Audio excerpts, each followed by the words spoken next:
here comes question 4 for 400 points.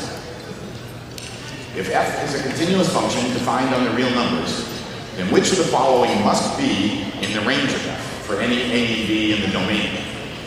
So it must be one of the images. Is it f of a minus f of b, f of a plus f of b, f of b minus f of a, that quantity over 2, or f of a plus f of b, that quantity over 2? Everyone understand the question? Or at least everyone on stage? All right, we'll see how this question went.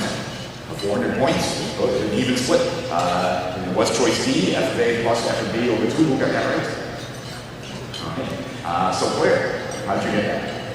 A continuous function has to obtain every value between the endpoints, and so D gives you the median between the two. Right, that's the average, right? So that is between f of a and f of b, no matter what they happen to be. And so here's an example of some function that wouldn't get any of those others, but would get the, like say, the average. So that's very, and it, you know the name of that theorem that gives you that? It's basically the mean value here, not the value. So it sometimes it's called the number 4 theorem, since it's always the answer to number 4. And that's it. And then the intermediate value theorem. So it's hard to keep those grades only because they have the same kind of thing. But that's how you would get that. And right here, our standings now, we have Jessica is in first place, very close to with 800 points, and Gabriel and Claire each have 700 points, and then Stefan, Vanessa, and Skylar each have 100 points. All right, so here comes the 500 points question, question 5. A Seattle Times poll of 1,000 adults found that 47% preferred candidate A and 42% preferred candidate B. The poll had a margin of error of 3%, which was derived from a 95% confidence interval. Which of the following is true? A, there is a 95% chance that candidate A will win. B, there's a 95% chance that candidate A will win by at least 5%. C, there's a 95% chance that candidate A's margin of victory will be between 2% and 8%. Or D, if the poll were done repeatedly, 95% of the calculated intervals based on the above margin of error will contain the total population's preferences.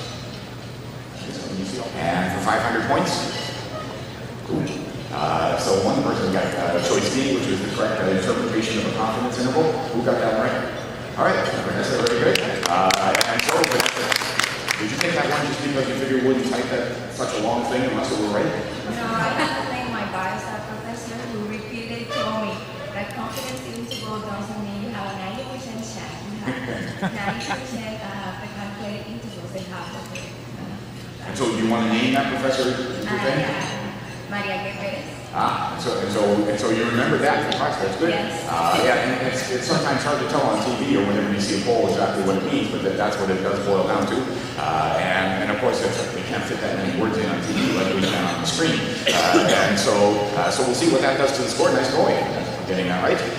And so Jessica's still in first with 800, and Gabriel and Claire, I think you might guess what that would do to the score, but we'll go through them anyway. Tied for second at 700, Vanessa now at 600, and Stefan and Skylar at 100.